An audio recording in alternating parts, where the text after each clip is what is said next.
Greetings. In this video, we'll look at the faculty assignment process. This is where you find faculty and assign them to teach classes and then pay them.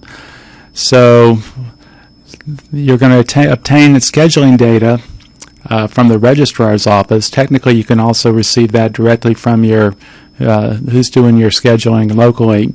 Then we want to assign faculty and make sure we put the appropriate data into payroll, and then receive contracts, issue the contracts, and then make sure that faculty get paid. So this is something that we do really every term. So every 5 weeks, this is something we'll do. Now, usually the loading the payroll spreadsheet is you get that data at the beginning of a semester. So you can load it for 3 months or month by month, depending on availability and how quickly you can get that done. So let's start with step number 1. You obtain a list of scheduled classes for the upcoming semester from the student scheduling process. And I want to refer you to step 2 at this point, run faculty payroll monthly list creation procedure. This is a separate video, so that shows you how to receive that list from number 1, that for the student scheduling, and use that list to build a faculty schedule. So that you've so make sure you follow through on that procedure number 2, and that run that, and then come back to this process. So number 3, you want to obtain faculty to teach classes. So there are several ways to do that, but one way is to simply use a email. For example, we have a folder called Communication where we have our emails in text format. So this contract email invite is one we use, and this is how we send it. We just have the and for the we put up there request to teach and whatever class it is as the subject.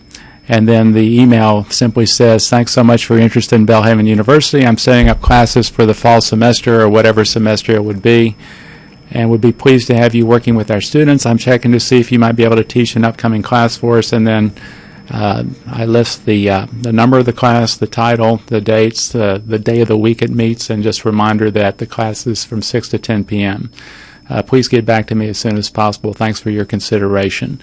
And I send it to their Belhaven email address, and I copy them on their personal email address just to make sure we get a response. So what I do is I just go out there and send those emails out, and then keep track of them in a folder called Faculty Assignments. So, for example, here's one I sent out, teaching upcoming math class. I sent it out to this professor, and there's someone who's accepted a contract. So I just track that, and then you can have a little checklist if you want to kind of track, when those are received, when they're sent out, when they're received. So the way I track it is that as I obtain a faculty member, and this gets us to step number 4, as faculty are confirmed to teach, update the payroll list. And again, that's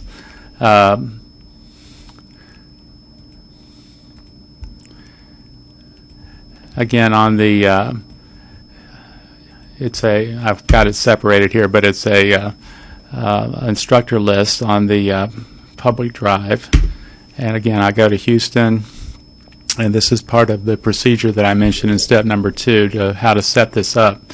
But as faculty are confirmed, I go in here, and in this case for August, I write down the instructor name and first name and last name, and then the payment amount. I'm going to get out of there so we don't focus on that too much. But you so make sure the name is correct, and then so that you it should be exactly as they're loaded in the in Power Campus, and I'll show you that in just a second as far as the exact name that you have down there for them.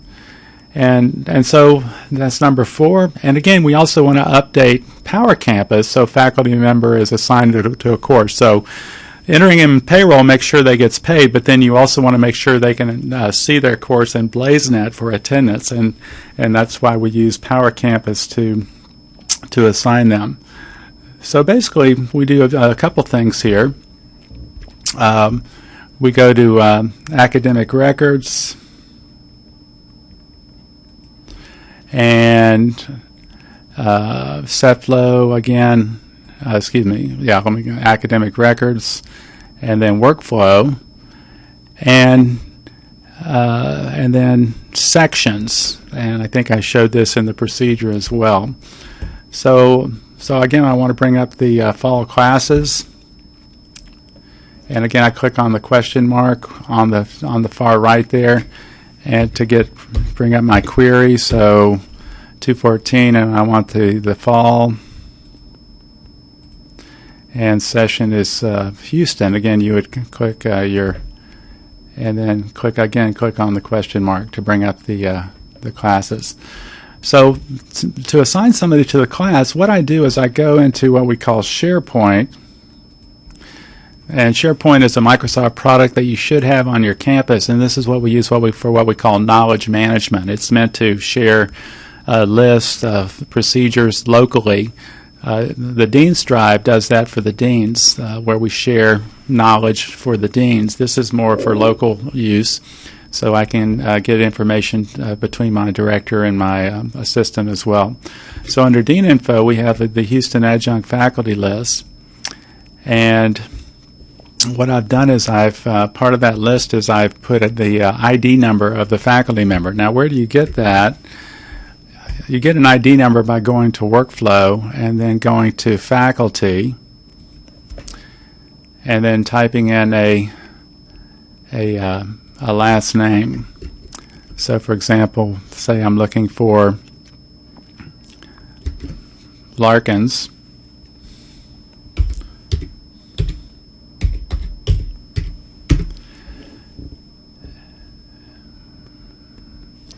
And there's Jan Larkins, and there's her faculty ID. So if you needed to figure out what a faculty ID is, that's where you do it.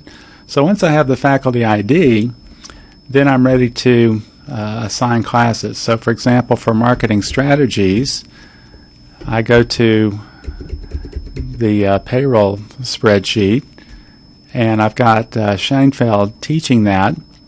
So what I'm going to do is I'm going to go to Power Campus, double click on the course,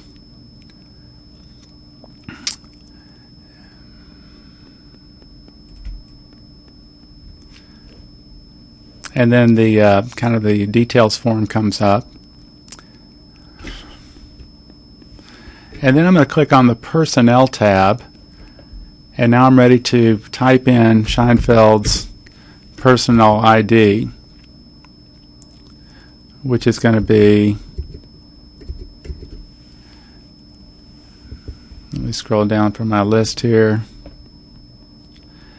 114724.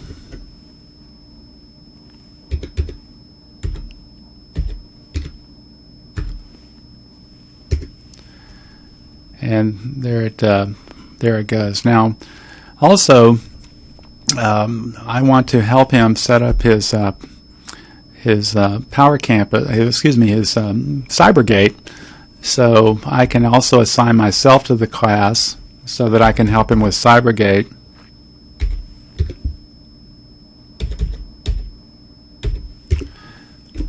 If I get the right number there.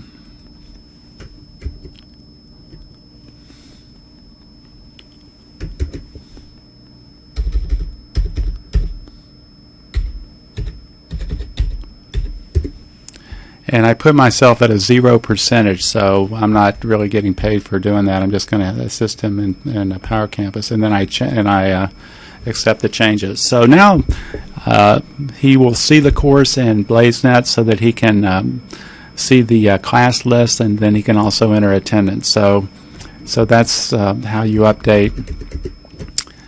That would be step number 4, that you also update Power Campus, so faculty members assigned to the course. Now then, at the 15th of the month, before the month that classes started. Like, for example, for August classes, contracts will be sent out on July 15th. The adult studies assistant will send an email with the contracts. So I can show you that in the ones for July that were sent out from Trey Jackson. And here's the email on the of the July contracts. Now what I do is I just click on download all attachments, that item there, and then I want to save it as a you can save it or you can open it, either way, as a zip file. Now if you open it, then there's the contracts, but you have to get them out of the zip format so you can actually, so I select those files and then copy, and then I've got a folder, local folder on my C drive, or you can put it on your H drive, which is your networked drive, called faculty contracts. And I have a folder for each term, so this will be the actually the July contracts are summer, so I've got it there. And then I click on there's the contracts for July. Notice I've already pasted those contracts into that folder. So I've got them. Now I'm ready to send out the contracts to each faculty member. And so again, once I've got the contracts, then I create an email. Again, it's part of the faculty contract email invite.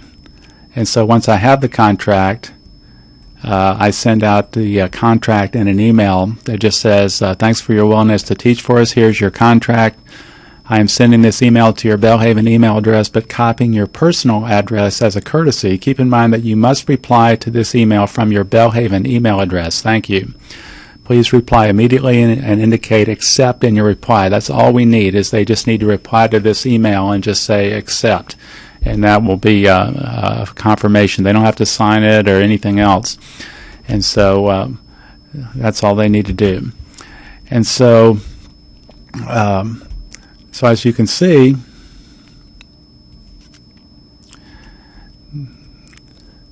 here's the contracts that have been sent out. There's one that was sent out, and then you have to attach the contract as you send it out. Now, once you receive the contract, then so there's the accept from Marion to teach. Then what you do is you forward that accept to payroll, which is Nikki Job, and you copy the assistant to the VP of Adults, Assistant VP of Adult Studies, which is currently Trey Jackson, and just say, here is Marion accept. And then you go back, and when you send the accept, you also need to reattach the contract so that they receive it. So, okay, and that's about it for that process. And so once you forward those emails, as you receive them back, you go back to your instructor payroll list, and first of all, you when they're issued, you put the date down when you send out the emails with the contracts, and then when they're received, you put that down, and that reminds you of kind of where you are in the process. So, and then finally, receive faculty payment update from payroll and resolve any issues. So that's going to be an email that you receive periodically from payroll.